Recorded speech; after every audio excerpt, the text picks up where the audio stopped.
Hello, my friends. Welcome back to another musical moment in the life of the old-time rock and roller. Today we will be focusing a few minutes on a story from the golden age of rock and roll. Are you ready? Okay, let's get started. I'll tell you, my friends, the great Muddy Waters said, "The blues had a baby and they called it rock and roll." And on July 4th and 5th of 1969 at the Newport Jazz and Folk Festival, never was this more apparent. On Sunday, the final day of the festival, B.B. King, right here, B.B. King and Johnny Winter were both scheduled to play. Later, 10 years after, and Led Zeppelin would close the show. So B.B. came out and he played all of his hits and just drove the crowd wild. I mean, he was the real deal. His band was smoking hot and you could feel the blues just oozing through the pores of your skin. After B.B.'s set, they introduced Johnny Winter. Johnny, the albino guitarist from Beaumont, Texas.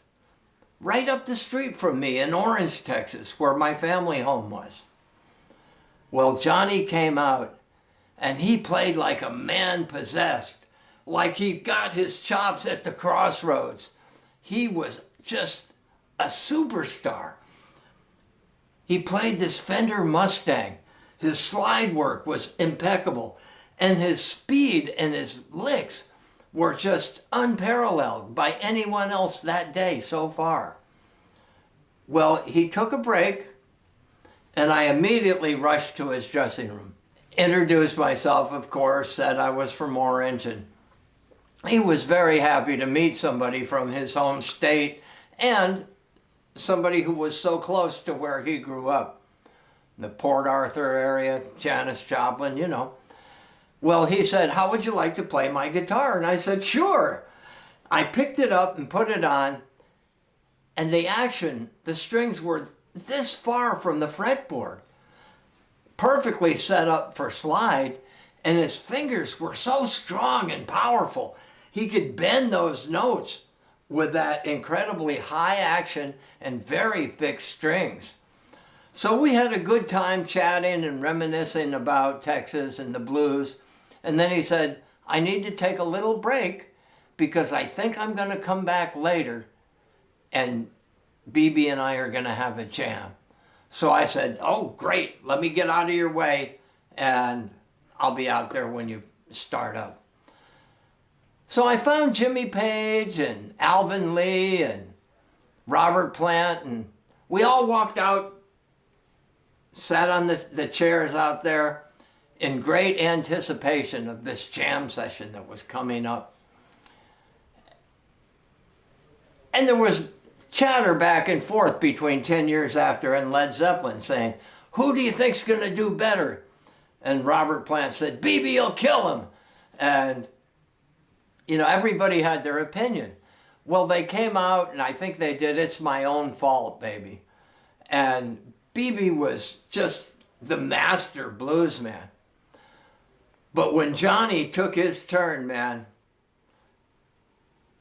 you could almost hear a pin drop. And when he finished, the crowd just went berserk. It was so dang good. I mean, I had never felt and heard and experienced blues like that ever before. And probably never since. Because B.B. King and Johnny Winter in their prime, man, it was unbelievable. And the guys from Led Zeppelin and 10 years after, as we were walking backstage and 10 years after was going to come up next, Alvin Lee said, "I don't know, I think Johnny did pretty darn good." And Jimmy kind of shook his head, yeah. And there was a mixed emotion amongst the bands of who did better. But I'll tell you what, they were both unbelievable blues masters, and I was tickled pink. I drove home that night after seeing Zeppelin, of course. And I just had blues coming out of me. If you dropped a pin in my heart at that moment, I swear a drop of that blood would come out pure blue. I hope you enjoyed this story, my friends. There's plenty more to come.